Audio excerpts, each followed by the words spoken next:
Indonesia saat ini berada pada posisi 40 besar dalam Global Competitiveness Index 2014 dan tengah berupaya menjadi 10 negara dengan ekonomi terbesar di dunia pada tahun 2025.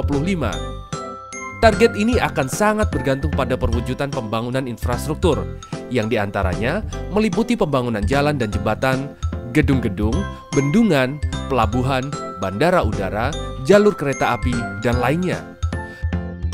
Kualitas dan kuantitas infrastruktur yang terbangun itu merupakan cerminan kemajuan sektor konstruksi nasional yang pada tahun 2014 memberikan kontribusi 9,88% terhadap PDB, yang artinya menjadi penyumbang pertumbuhan ekonomi Indonesia nomor 4 dari 9 sektor utama lainnya. Nah, pernahkah kita semua mengetahui dan berpikir di balik kemegahan dan kehebatan infrastruktur tersebut, siapa orang-orang luar biasa yang membangun itu semua? Infrastruktur yang dibangun tidak terlepas dari peran tenaga kerja konstruksi yang bekerja. Di dalamnya ada arsitek, insinyur sipil, insinyur mekanikal elektrikal, pelaksana, mandor, tenaga terampil, dan tenaga ahli teknik lainnya yang dikelola oleh kontraktor maupun konsultan sebagai badan usaha jasa konstruksi. Ya, orang-orang ini mempunyai peran masing-masing dalam mendesain dan membangun infrastruktur tersebut. Proyek infrastruktur seperti ini butuh satu tim yang terdiri dari ratusan orang dan seperti tim-tim hebat lainnya. Mereka membutuhkan tenaga kerja konstruksi yang kompeten dan handal, baik tenaga ahli maupun tenaga terampil. Kami perkenalkan pada Anda beberapa dari mereka seperti contoh yang terlibat dalam suatu proyek pembangunan gedung. Katakanlah, Anda sebagai pemilik telah memilih lahan dan memutuskan bahwa lahan tersebut ideal untuk dibangun sebuah gedung pencakar langit. Anda harus mulai dari mana? Memanggil bulldozer dan mulai menyiapkan lahan atau langsung melakukan pengecoran?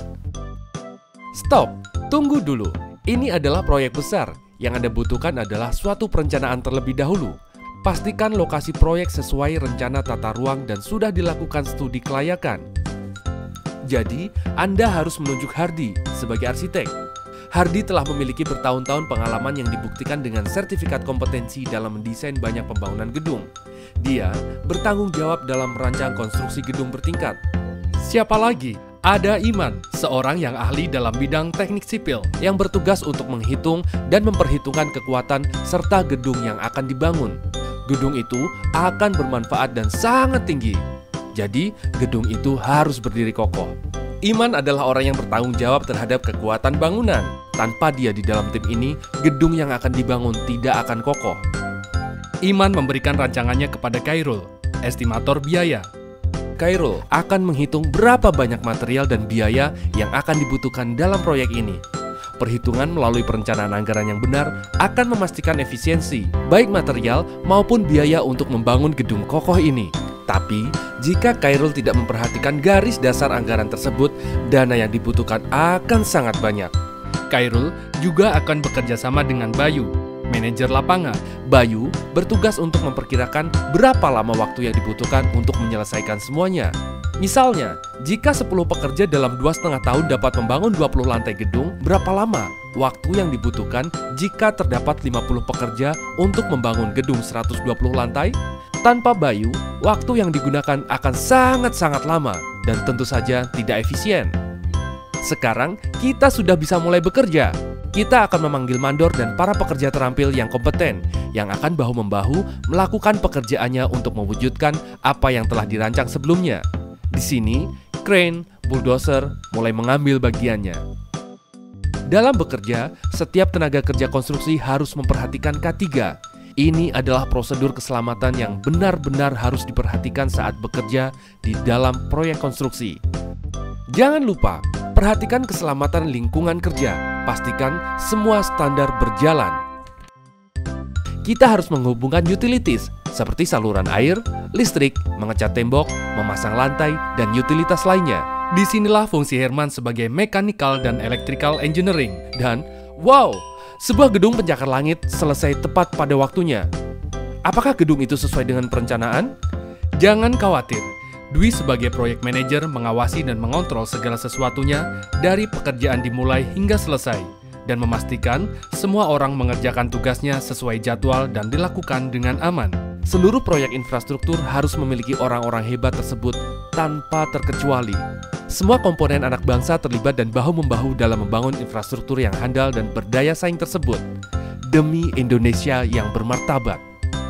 Indonesia membutuhkan Anda sebagai anak bangsa untuk turut ambil bagian dalam sektor konstruksi ini. Karena seiring dengan pertumbuhan nilai investasi nasional yang terus meningkat rata-rata 21% setiap tahunnya, ternyata di setiap kenaikan investasi senilai 1 triliun membutuhkan setidaknya 34.000 tenaga kerja konstruksi, baik ahli maupun terampil. Selain itu, badan usaha jasa konstruksi yang kokoh, handal dan berdaya saing harus mengambil bagian dan berperan untuk kemajuan bangsa. Bagaimana menurut Anda? Menarik bukan? Peluang kerja yang terbuka dan besar sangat terlihat jelas.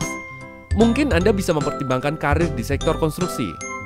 Karena dengan dimulainya MEA atau Masyarakat Ekonomi ASEAN pada akhir tahun 2015, maka para pekerja dalam negeri khususnya bidang jasa konstruksi dituntut untuk bisa bersaing dengan tenaga kerja konstruksi dari luar negeri. Jangan sampai Anda dan kita hanya menjadi penonton di negeri sendiri. Tapi kita harus memahami, untuk menjalankan perintah Undang-Undang Nomor 18 Tahun 1999 tentang jasa konstruksi, di mana setiap tenaga kerja konstruksi harus bersertifikat kompetensi. Maka, untuk menjadi tenaga konstruksi harus memiliki sertifikat dengan mengikuti pelatihan dan sertifikasi kompetensi tenaga kerja konstruksi. Program ini dilaksanakan oleh Kementerian Pekerjaan Umum dan Perumahan Rakyat melalui unit kerjanya, yaitu Direktorat Jenderal Bina Konstruksi, dengan tujuan menyiapkan tenaga kerja konstruksi yang handal dan berdaya saing. Bukankah kita akan bangga apabila kita ikut turut serta memperkokoh dan mendorong pertumbuhan infrastruktur di negara sendiri? Luar biasa bukan?